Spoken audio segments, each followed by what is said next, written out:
You're listening to On the Couch with Dr. Michelle, right here on LA Talk Radio. Hey everybody, this is Dr. Michelle Cohen, and I welcome you, as I always do, to my couch, where I have the most fascinating guests, in all humility. But, I'm blessed to have people who come to me and share their research, a lot on psychology, as you know, and also spirituality, if you are, and, quantum consciousness, things like that, where we can expand our minds and expand our lives and become basically better people. And so here we are once again with an amazing guest, and let's bring her on right now. There she is, Penelope Holt. Hi. Hello, Dr. Michelle. We've got so much to get into. I don't even hardly know where to start. I know we do. And first of all, I want to thank you so much for being here, taking the time, because you're an amazing writer, as people will find out when we share a little bit later about some of your other books. But today we're talking about your latest book, which just came out. It's called The Angel Scroll. And here it is. Ha! I love it when I have the hard copy in my hand, because I know it feels good, doesn't it? I like to read digital on Kindle, but there's nothing like the feel of a book. No, exactly. So it's called actually The Angel Scroll, Prophecy, Destiny, in Love. Actually, just love. And that's what it's all about, right, Penelope? I just, there's so much going on about who you are and what you have done. And I love to get into the background of some of my guests, first of all, before we jump into the information about your book. But you were born and educated in England. Yes. And, in the north of England, yeah. Oh, I love it. And now you live in New York. Yes. You've been a playwright for a long time, novelist, marketing executive, and a prolific business writer. So can you roll out just a little bit more about some of your work as a novelist and marketing executive, all those things, so people can really get a good feel for who you are, Penelope? Well, I grew up in the industrial north of England. Went to college in York, which is a very ancient Roman town. It's 2,000 years old. It was called Eboracum. It was the capital of the Romans when they invaded England in 55 BC. And it's a wall city. They kind of had to wall off the crazy Celts, and and in college I studied literature and linguistics, and really wanted to be a creative writer. But it's like winning the NBA lottery to really make it. Right. But I had the opportunity in college to write plays and have them produced at Edinburgh Fringe Festival and York Arts Centre. And then when I moved to Manhattan, looking to make it big on Broadway like everybody else, right. I think like $4 an hour at working as a playwright at the American Folk Theatre. So I quickly got into business writing because I needed to make a living. Manhattan is expensive. And I like to say, if you want to be a writer, then you have to write every day. And if all you can write is press releases in the backs of ketchup bottles, then do it. So I spent a lot of time writing speeches, co-authoring books, ghostwriting articles, editorial things. And, I had a family and, kids, a busy life. My goodness, yes. But when life started to settle down a little bit in the early aughts, as we say in England, the early 2000s, I got back into creative writing.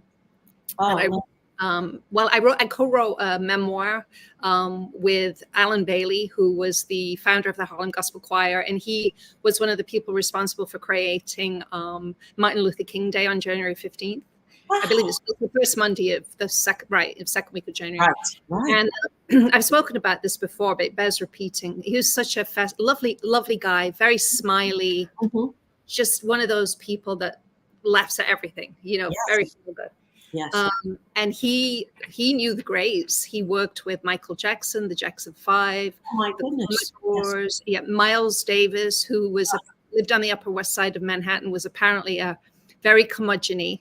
I think he had some substance problems, but he liked having Alan around because Alan was such a, smiley, feel good. And then Alan's friend, Kareem Abdul-Jabbar, who was also from Harlem before he became a famous basketball player. So we sat and, I interviewed him over 6 months, like you find it fascinating to get to know people.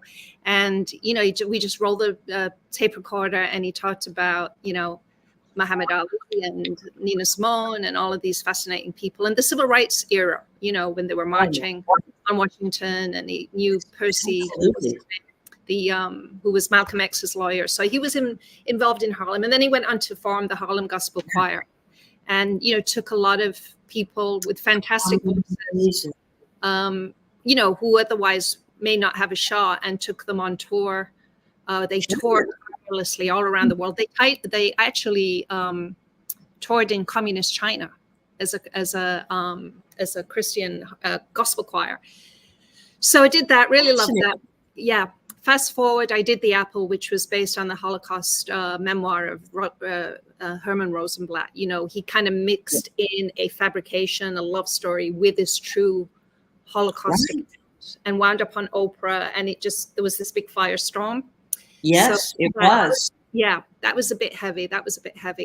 Yes. And then, just more recently, I've done The Angel Scroll, which is kind of, in my own little imagination, is my magnum opus, as they say. It's sort of, if you've got one book in you, this is a book that really, I think, expresses, because so much of it is about my journey as a spiritual seeker and using that character to kind of act that out for me and discover the things that I've discovered in an exciting plot, touring around Europe, which, I've been around Europe and traveled, but I haven't been on a scavenger thriller mystery around the world. So. Oh, that's cool. I love it. Well, this is, I love this because right up my alley too. And in my interest in talking with you just briefly before we went live here, I am all excited about sharing with listeners and viewers, about the story and how it sort of evolved. And also we can talk about your background of study in the spiritual and about Jesus and about the Essenes and about the Buddhism and about Hinduism, all the stuff that you can share in your book. There are some embellishments about, the adventures that they go through. But so what were some of the things in your life and the studies and interests that inspired you to write this book? Well, I went to the Catholic convent school, a grammar school, and it was run by nuns. And unlike some of the stories I hear about nuns, these were really beautiful people, very devoted, and I was very fascinated by that because they were living to sort of a higher ethical value. And we were, we had November Charities, which was all about helping other people. You spend the whole month of November. We would go on pilgrimages to Lourdes, people who were seeking miracles and healing. So I was very steeped. We went to Mass frequently, and it was a very uplifting experience. I really got a good grounding in spiritual, not dogma, but the liturgy of the Mass, the beauty, the transcendence. So that really sort of kind of grounded me in spirituality and religion. And then, just as I traveled, I just began to I got very into Buddhism, Vajrayana Buddhism, which I really liked because I like psychology. Yes. I think Buddhism does an amazing job of mind training and really helping you to understand how your mind works and how you can recondition your mind. So you don't, and the Buddha said, don't believe anything on faith. There's no dogma. Do it for yourself. And if it doesn't work, throw it out. So I like that. Yes. And then I studied comparative religion, Hinduism. But like you, Dr. Michelle, what has piqued my interest is how science is now beginning to kind of intersect with spirituality. And, anyone who hears me speak knows I rave about Bernardo Kastrup, who's this brilliant PhD. And he said that, during when the Vatican sort of controlled the world, they said to science, if you get in our way, we'll burn you at the stake. If you claim that the earth goes around the sun and that the sun doesn't go around the earth, we're going to burn you at the stake. So they said to science, you can live in the realm of the material and we will claim the realm of the soul. And I think that's how Bernardo Yes. describes the schism that you don't find in the East. Right. East tradition is much more integrated, but in the West, with the Western Enlightenment, we really separated out materialism from spirituality, to the point that Stephen C. Meyer, who's a great philosopher of science, says our scientific method does not entertain the supernatural. So you can't, Yes. you can study only what you can observe and measure. You can't take into account, is there a God? Because if you can't see a God and you can't feel a God and you can't prove a God with a scientific experiment, then you can't Right. factor into the equation. Right. So you sort of leaving like 99% of life out at that point. So so I just, like you, I've just become very interested in how not that we put so much faith in science and experts, as we should, but it's very Right. interesting to see these very well educated scientists with a lot of intellectual rigor actually coming around and saying the hard problem of consciousness, we don't understand consciousness. Everything we experience through consciousness is fundamental. And Yes. coming out and saying, the fancy word is, analytic idealism, which means basically understanding that everything arises in consciousness, and your material body, the physical world out there, is sort of an apparition. It's hallucination. It's a creation of consciousness. And that is, I think, all, when you look at spirituality through that lens, it just starts to make a lot more sense. Yeah. It does. No. It does. It sort of blends, I guess, and not the dogma, but religion per se with science. And I've heard you say something about nihilism is the path of transcendence, which I really thought that was very cool. So what do you sort of mean by that when you say that? Well, I think what I was saying is that in the the latter belief in Western religion has gone down. I think only 40% of Europeans believe in God. Nietzsche famously said God is dead. That society had moved on, the Enlightenment, that we had rational, secular humanism. And I think you may have heard me say that the great atheists like Ayana Hirsi Ali and Douglas Murray are saying, whoops, we were very quick to ridicule religion, Right. spirituality, believing that secular humanism, that people would find their own morality and they would make good decisions and they would be happy. And I think what we're finding, correlation is not causation, but we're seeing a lot of anxiety, a lot of depression, a lot of mental illness, a lot of nihilism, a lot of despair. And I think that nihilism can be the path to transcendence, because Ayaan Hirsi Ali, who was a great atheist, just came out and converted to Christianity and said she saw all of these psychiatrists, she took all this medication, and finally a therapist said to her, did you ever think that maybe you're spiritually bankrupt and that you're thirsting for God? And she started studying very humbly. And now she's coming out and debating Richard Dawkins, who's like the king of the atheists. He wrote The God Delusion, Right. And she's coming out and she's saying, he thinks it's just, God is just superstitious nonsense. But Ayaan Hirsi Ali is debating him and saying, we were wrong to belittle and ridicule this. Right. And That's beautiful. I don't know how it works, she said, but it is that depression, that heaviness, that feeling of nihilism, that emptiness is lifted. I don't know how it works. And I think that's the point. I'm not sure any of us know how we work, but I think when you have a spiritual framework to cling on to, you have the fruits of that, which is hope, faith, optimism, right? Yes, absolutely. Oh, beautifully said, Penelope, beautifully said. And I also think that, and we'll get into this in just a tad, your character, Claire, she lost her husband. And I think when we have trauma, as a psychologist, I've learned that a lot of people come to me who have had trauma, loss, cognitive dissonance. What? Wait, that's not the way life is supposed to be. It opens them up to the possibilities of other things in life, besides perhaps a dogmatic religion or perhaps nihilism, which is nothing. No, everything is it opens them up to the possibilities because their brains are sort of trying to search for how to deal with this loss, how to deal with trauma, no matter what the trauma is, basically. Yeah. But I think a lot of people become more awakened, and then they get to choose that path to go down further. Do you feel that? I do. I mean, I think, we live busy lives, and we were in a denial of death anyway. As a psychologist, it's a survival mechanism. The Stoics say memento mori, live with the memory of death, because it'll, live with the death on your shoulder, because it will remind you to live well. But I think, yes, if you go through a loss that feels like an amputation, which Claire does, you have to grow spiritually. You have to, otherwise you just sort of shrink into despair.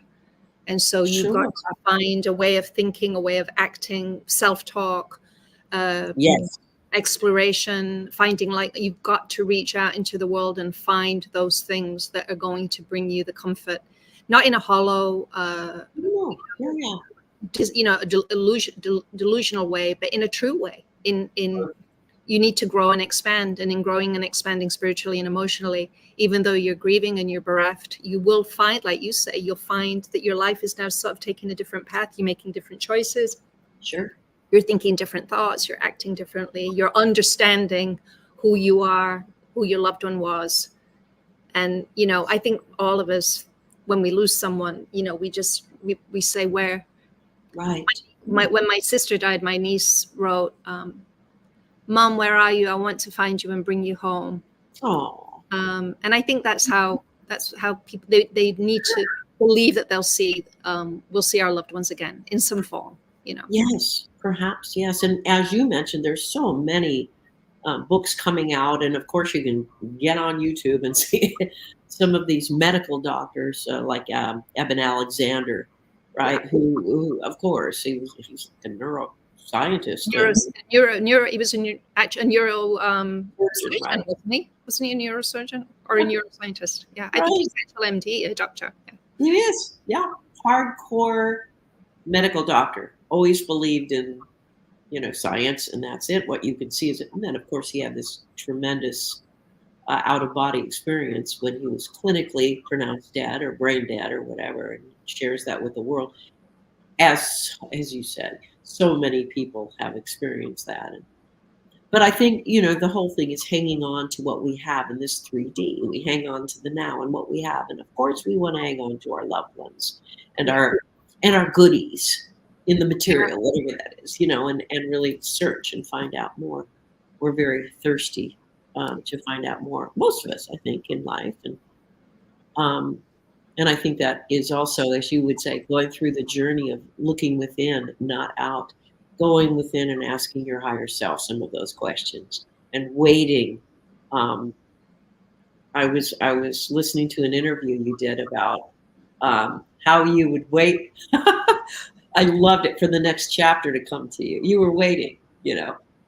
So I want to ask you, do you think you were channeling this information for this book, or? Well, sometimes I hesitate because I don't want to overstate, because some of these words or concepts become dangerous and they trigger people. They do. but I will tell you that in the process of writing the book, I didn't do any kind of an outline. I would literally write a chapter and not know what was going to happen next.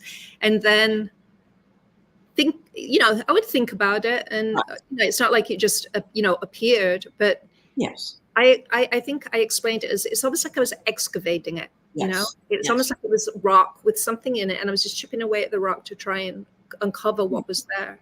And I did. Yeah, and I was led to do research and just nudged to do certain things, and the way I put the story together. And I mean, you could say that a lot of what we do is motivated in an unconscious level. Yes. And, we sort of are aware of it unconsciously, and it comes into awareness. And it was, I would write until 4 a.m, and I had to get up for work the next day. But I would ache. I would get out of the chair and I'd be like, oh my God. But when it was coming in, it was just like, it's almost like Claire doing the painting, and the painting paints this. And it's almost like, it's a very old movie, The Red Shoes.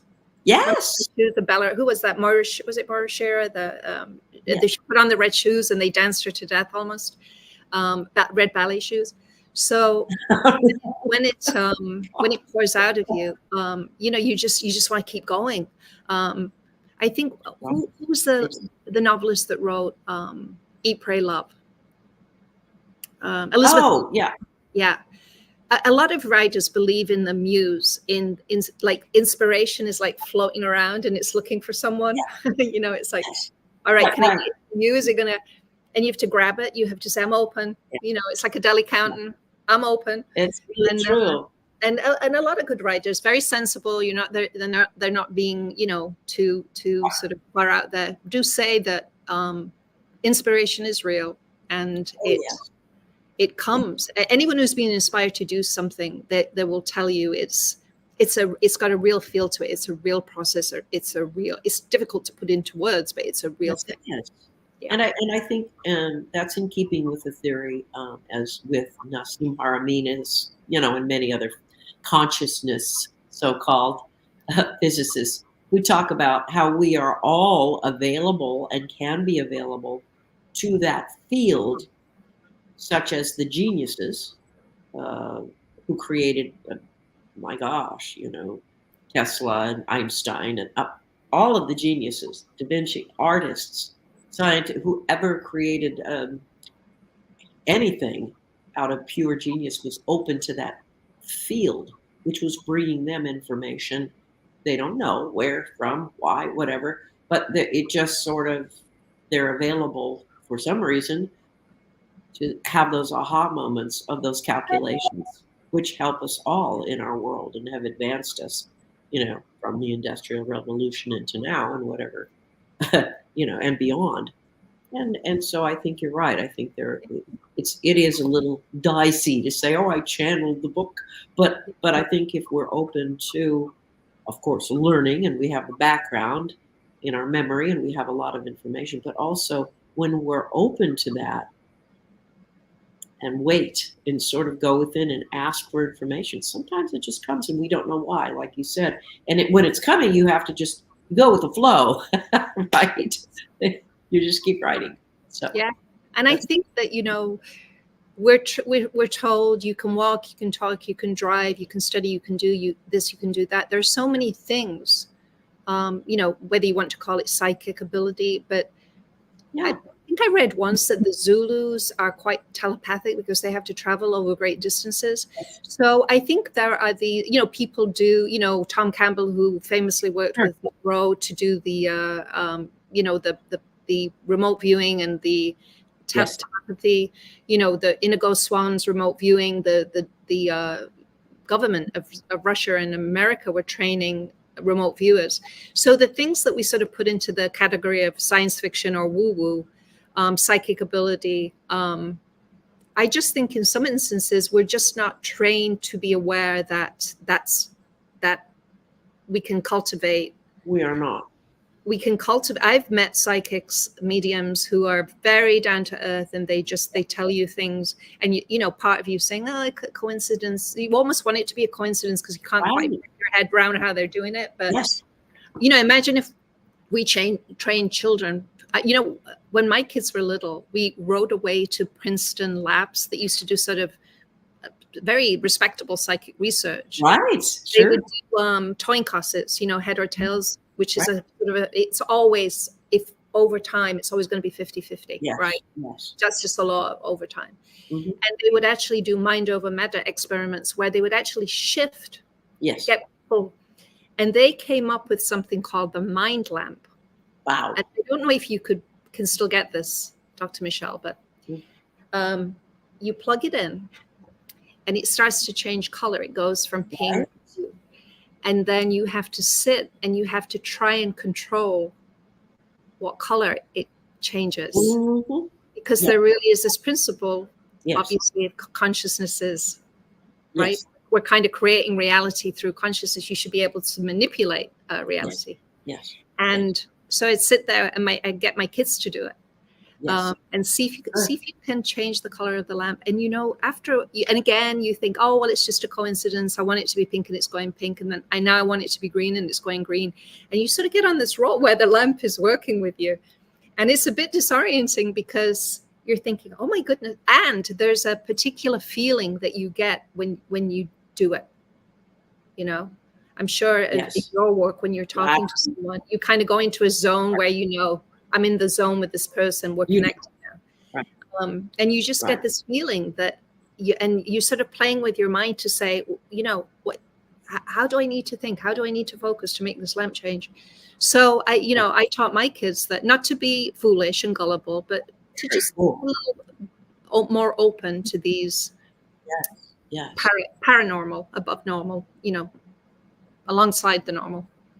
That is so cool. No, it's so true. I think there was back in the late 70s, early 80s, when I lived in San Francisco, I hosted a talk show where I got to have anybody come on who I wanted. It was late night, one of those late nights. So, and you're in San Francisco, so everybody's cool. So, but I was able to interview Joseph Chilton Pearce, who wrote The Crack in the Cosmic Egg. And he talked about the Geller children, it was an institute who was studying children such as yours, and they were teaching them. Is that Uri Geller, Michelle? It was named after Uri Geller and his work. Yeah. And so Joseph Chilton Pearce talked about the children who were being raised to not have any negativity, to know that they had unlimited power in their minds, and that, just allowing them to do. It's sort of like in that scene from The Matrix, right? Where the children. Spoon. Right, exactly. But he was talking about that back then in the late 70s and early 80s. And of course now, and I had various psychics who worked with the Bay, North Bay Police Department, who would find missing people. Much like Peter Kirkos, they would hold objects in their hands and pick up the energy from those people and find missing persons. So, I mean, it is a thing, and it is absolutely, I do digress. But but yes, the mind over matter is a real thing. And I think a lot of the distractions we have, and a lot of the young folks who are so distracted by the social media and can't really focus and are looking at our world and are higher frequency beings in their DNA. And I think they're confused and anxious and depressed, and they're trying to figure it out and grasp onto what's real, and rejecting a lot of the religious dogma they've been brought up with, and, looking into a higher sense of purpose, I guess you might say.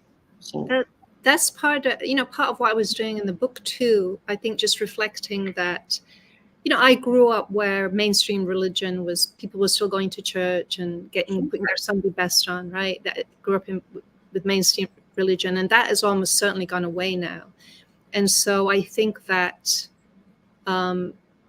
people are looking for spirituality, but they're not going into the church. Right. We lived next door to a little Salvation Army hut when I was a kid, and they'd see the ladies with their bonnets on and their tambourines singing, bringing in the corn. Yes. And I told my mom, I want to go there because it looked just so, with the outfits, as a child, it was just really compelling. Right. So I don't think kids are sort of, led into church anymore, or that sort of lifestyle. And they're looking, so I think that they are sampling different faith traditions, and yes, or it's a mishmash of spirituality and, religion and, new age things. And I think there's this patchwork quilt that they're trying to put together to say, yes. I want something, and what is the path? And yes, in some ways that may be more confusing. In some ways it may be better. Sure. Yes. People wind up leaving their church, especially if it's fundamentalist, because they may like some of it, but they can't get on board with. Yes. A friend of mine once left the Catholic Church, and it was so comical because she had been quite a devout Catholic, and she said to me, Pen, when they told me that I was supposed to eat fish on Fridays, and then for all those years, and then they turned around and said I didn't have to eat fish on Fridays. I said, what else are they lying to me about? And it was sort of a silly comment, but she was saying, you've been so rigid and dogmatic about certain things. Yeah. We used to wear the St. Christopher's medal. Remember St. Christopher the patron? Sure. Yes. And then they sacked him. They sacked St. Christopher. Right. And you're sort of saying, what, you know, her point was like, what, you've been insistent about these things and now you're changing your mind. So anyway, that's sort of an aside, but I think, you know, that young people, and of course, you know, there's a deficit and the detrimental aspect of social media. But I think the fact that somebody can tune in and listen to you, I mean, they can go around, you know, on the internet and really explore so many things that might touch them or just open them up. Or so it's just a brave new world. And in the book, that's sort of what I wanted to do, because Claire was a Catholic and she prayed and prayed and prayed when her husband was dying, almost like a mantra. And then when he died, she said she was mad at God, like many people are, you know. Yes. And so now she meets a Buddhist monk and a Benedictine monk and a early goddess worship anthropologist. And so she's being given all of these different flavors of spirituality. Yes. So reconcile it with her supernatural experiences to say, what's happening to me? She's having visions, she's having dreams, she can see things. And she's saying, who wants to step forward and explain to me what's happening? These crazy. Exactly. Yeah. So beautiful. And let me just say this, that I do not put down religion, because I think it really serves a beautiful purpose in all aspects. Yeah. I think if we can all agree on the concepts of love, kindness, you know, all of that Ten Commandment stuff. But I mean, and there's tradition and culture, family, you know, and I think this is all very important in certain religions, Judaism and Catholicism, but there are certain, I think, man-made things that have been created, you know, in the Old Testament, the Bible, etc.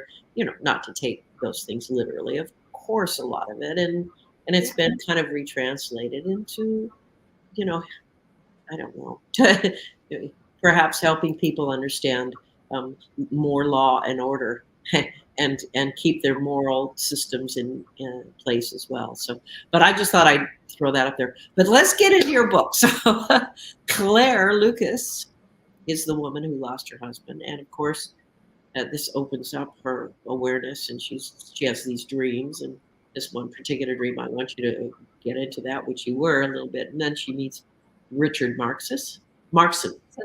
Yep. So they both embark on an enthralling spiritual journey through the ages. And can you share a little general story about some of their journeys that they go through?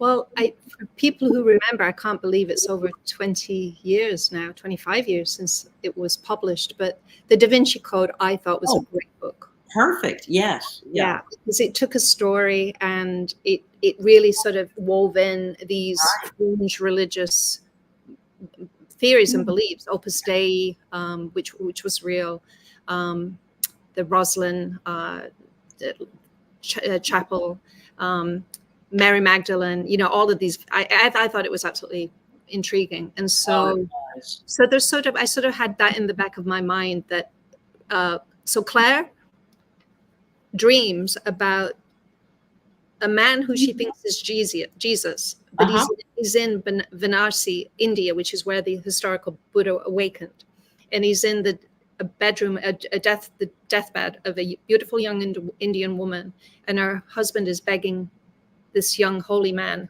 who's in a loincloth with a top knot, just very peacefully there watching this woman struggle. And the husband, of course, wants him to heal. Sure. But there's a connection between the woman and Jesus. She knows that she's dying, and it's grace amid dying. And because what you infer is that he knows that there's something more, right? It's not the end, it's the beginning, as it were. So Claire has this vision, and she's compelled to paint it. Her husband has just died. She's a middling artist, and she channels this work. I mean, it's just coming through her. She's exhausted. It's coming through her, and it's a masterpiece. It's like an old masterpiece. It's just way beyond. Wow. So it's taken to a gallery, and it starts to heal people. It starts to have this effect. And then Richard Markson sees it. He's looking for these paintings. He comes to Claire and says, a new Dead Sea Scroll has been found, the Angel Scroll, and it predicts that 3 miraculous paintings will come together in the third millennium to heal a broken world. And we think yours is one of the other paintings, and we have to find the other 2 paintings and the scroll which has been stolen. And so now they go on this. But in the midst of, they go to Israel and Europe, Rome, France, Glastonbury, Torre, England, which is a very sacred space. And then, so there's a lot of adventure in it. There's good versus evil. There's romance. But Claire is seeing visions through an almond shape, the vesica of sacred geometry, right? That the eye shape. Yes. She's getting these visions through this. It's almost like a third eye, but in the wrong place.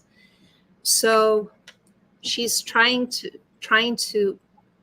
she's grieving. She's caught up in this chase around Europe, and she's having these strange experiences. She's physically ill. Her doctor thinks she has an aneurysm, which may be causing the problems.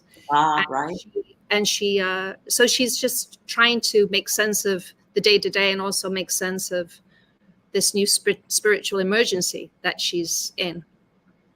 So that's kind of the way the plot goes. So they're on their journey, and they come into contact with so many things. Yeah. And a lot of this, again, has to do with your historical research that you've done, on Jesus and the Essenes. There was a time you went to India, right? Mm-hmm.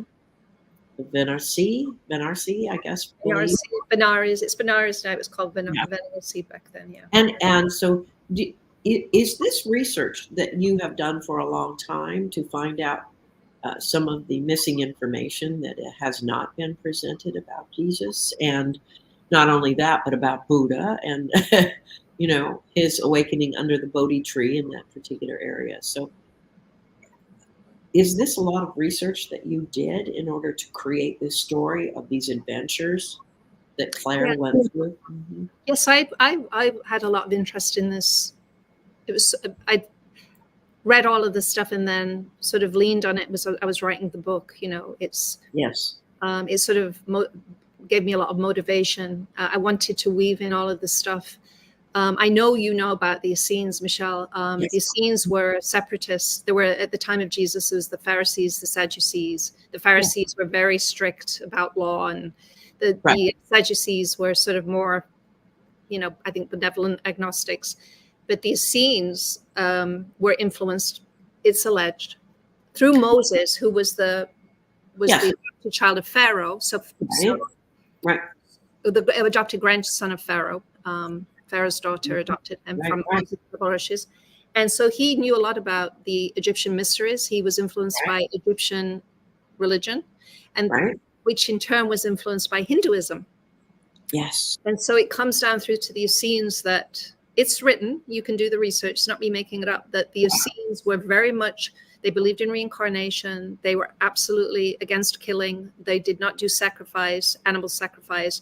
They thought the temple was defiled. They would not worship there. They followed a solar calendar. They kept themselves separate out by the Dead Sea. Hence, you have the Dead Sea Scrolls.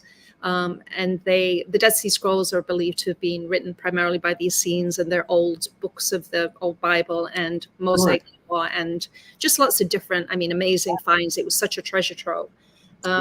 Absolutely. So you've in the Bible, Jesus said, "You've heard it said, an eye for an eye, a tooth for a tooth," and he revised a lot of that. Forgive, turn the other cheek. How many times should I forgive my brother? 70 times. What did he say? 70 times 7. And he said, "I leave you with 2 commandments: to love God and love one another." So it sounds pretty. Eastern. Yes. Let's say there's an intersection, and I know some people get very upset when you say that. But I think it's important for people to know that at that period, 3 centuries before Christ, all of these religions that we are separate and distinct now, they were all cross-pollinating. They were all intersecting.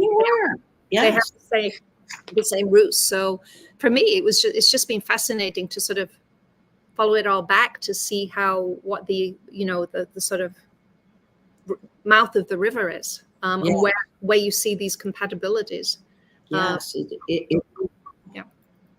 No, I hear you, and it's very interesting to see. They do cross-pollinate, a lot of them, and Muhammad and writing the book with which included, of course, the Old Testament and the New Testament. So I mean, it's just everything, and of course, Eastern religion with the philosophies of the Essenes, which kind of, I don't know, I guess it came before the Essenes. Perhaps, we don't know. Maybe you know that.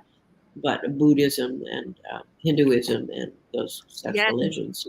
I think the Buddha was 2,500 years before Christ, and was said, "I'm just a man."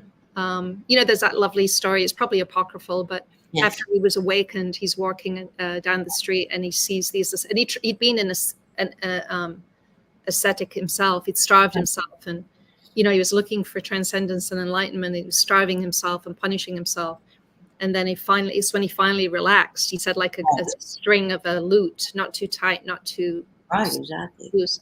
But he's awakened, and he's sees his past lives. He understands, and these pilgrims see him and say, "Are you a god? Are you, what are you?" And he said, I'm just a man." And they said, "Well, what are you?" And he said, "I'm awake." Wow, I love it. Yes. And it's just, I'm enlightened. I see the light. I understand. And I just think it's a lovely metaphor. And it is beautiful. They don't use the word God in Buddhism. They really believe that our nature is dharma, is goodness, it is compassion. And it's just like a dirty glass. Our consciousness gets dirty, but the water is clear. Yes. Yes. The clear light is there. We just kind of get muddied up with wrong thinking and right. No, I think that's beautifully explained.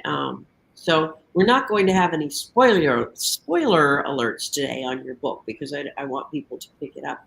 Yeah. Best way to get it anywhere, of course, on anything online. You can just find it. Here it is once again. Penelope Holt, and my special guest today, The Angel Scroll. Prophecy, Destiny, and Love. Ooh, it's a cool novel. Weaves you through a wonderful, exciting story. And also you kind of learn a lot. It's also thought-provoking, because you'll start to, perhaps, if you're really into this kind of learning journey, wait a minute, let me research the Essenes. Yeah. Let me do a little more research on Buddhism and Hinduism. And, let me... some of the holy places on the earth, are they really holy? Things like that. So if you're into this, folks, and I think a lot of my viewers and listeners are, this is what they crave, more information. And through this book, it's not just Penelope Holt doing an airy-fairy, let's just create. This is based on a lot of research, and takes Claire and Marcus through a lot of different adventures. So it's really cool. You gotta check it out. PenelopeHolt.com, Holt, PenelopeHolt.com. Now, I'm not wrapping up here too quickly, because I want to, ask a few more questions. We talked about, unless you want to share a little bit more about, your book and getting a little closer to their discovery. If you don't want to do that, we won't do any spoiler. No, but what I would say is that your list is probably my favorite kind of reader, because I've read books that have nudged me into explorations, and so I would really like for people to read it and say, "Oh, that's interesting, let me go check that out and find out for myself." There is a book called Jesus in India. There's quite a lot of works that there's Tibetan manuscripts, and again, look, there's so many conflicting scholars say it definitely went in the lost years, the hidden years of Jesus between 12 or was he right? Where was he? What was he doing? Was he making tables and chairs as a carpenter, or was he touring India? And I don't know. I'm not like the next person. I can only read and assess the credibility of the people who are saying the things that they say. But it is certainly, makes sense. Yes. It's a theory that makes sense. It's fascinating. There's some proof of it. It's been widely written. It's been studied.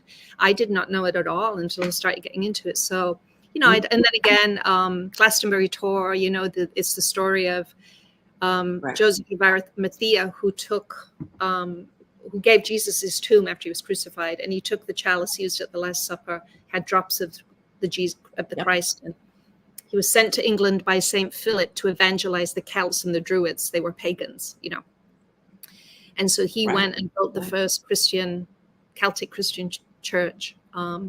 And he buried the Holy Grail, the chalice, in Glastonbury Tor. It was supposed to be life renewing, obviously, if you found it. And of course, that's where King Arthur, who's a real king, and his court, the Knights of the Round Table, we have all of this literature about the Grail quest.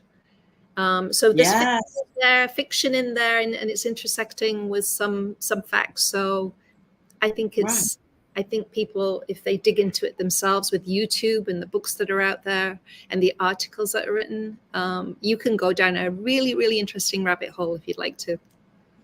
Yes, exactly. You sure can. And it is really an inspiring, lovely book. And it really, it sort of gave me a lot of aha moments, like that. Wait a minute. I learned about that. And this Penelope Holt is really into this stuff. I love it. It's really great. If there are just a few in the last couple of minutes that we have, few takeaways from your book, what would you like readers to get from that? Well, something I wanted to, it's a question that Claire has, which means it's a question that I have. And I'd like to get your take on it. So, I've quoted Donald Hoffman before. He's a cognitive scientist, and he's claiming that time and space don't exist. They're a construct, right? That he says that at the Planck scale, quantum 10 to the minus 35, space-time disappears. The gravity, and it all disappears. You can't find atoms after that. It all just disappears. Sure. And there's a much more rich and complex explanation for that. And so you have this sense in which, and Eckhart Tolle talks about it, the power of now. Yes. So when people ask me, do I believe in reincarnation? I get a little bit stumped, because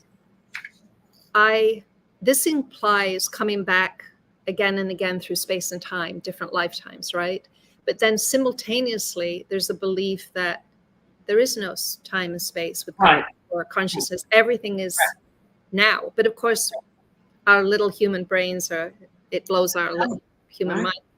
And so Claire struggles with this because there is reincarnation in the book, that she's simultaneously here, but she's simultaneously there. And so I wonder what you think about that, because it's we explain things and we explore things within the framework of space and time and past lives, but at the same time, if we're existing in an eternal now, it's almost like we have access to everything all at once. And so I wondered, that's something that she struggles with and she doesn't quite get an answer. It's something that I can't prove it, but I have a deep intuition about, and I just wonder what you think about it. I agree with you. I've always had a deep intuition about that. And I've worked with numerous hypnotherapists who are very good, and they've been studying many years. And, there's that Dolores Cannon, who's written 20 books, but, about regression therapy, And these things happen sometimes when you're regressing someone in psychology to their past trauma, and you're trying to help them and work with them.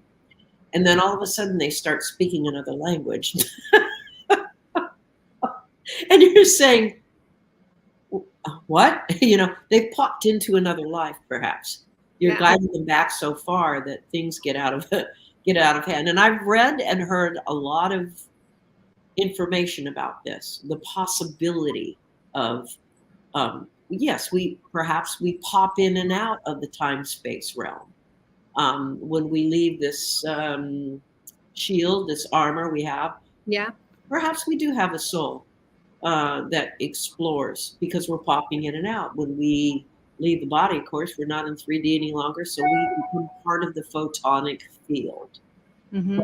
We come back for lessons, journeys to better ourselves. What are we all about here? Why are we here? That kind of thing. So these are all mysteries to me as well that I've explored and interviewed so many people about. But that's kind of my take on it. I still have a big question mark, but I'm fascinated with, that whole concept of why are people like Eben Alexander having these experiences, and Anita Moorjani, and these really well-known people who are sharing these incredible adventures. And of course, the 20 books that Dolores Cannon has written, which are taken from transcripts of people who have gone into their past lives, and many of them have been documented as real people who existed. So where are they getting it from? So, I just saw this child prodigy, 3 years old. I think he's 3 or 5, playing Yes. the piano like Yes. his tiny little hands Yes. with as a virtuoso. I mean, truly, like Yes. the most sophisticated. And you just say, no, there's Right. what is he doing? Because it's Right, just exactly. impossible. My kids were coloring at 5. They were not playing Rachmaninoff. Right, exactly.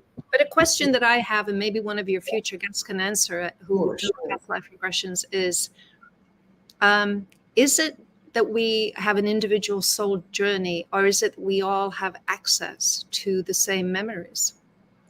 And that's the Akashic Records, perhaps. Yes, I've got a friend who reads the Akashic Records, and is it that we can just access different lives, or is it that we've actually experienced that? Because then experience goes into time and space, Sure. right? Sure, exactly. Whereas can you just sort of shine a light into this life or that life? Exactly. I'm sure And with someone. that, I'm so sorry. Yeah.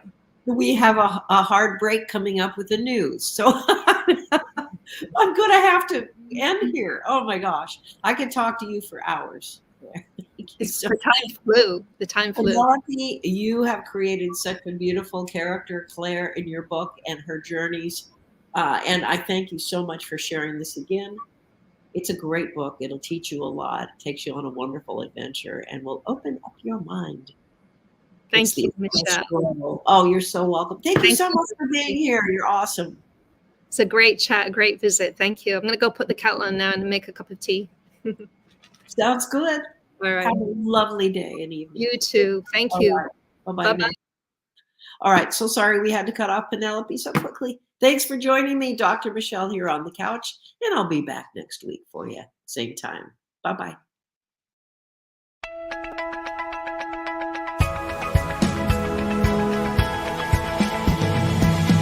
You're listening to On the Couch with Dr. Michelle, right here on LA Talk Radio.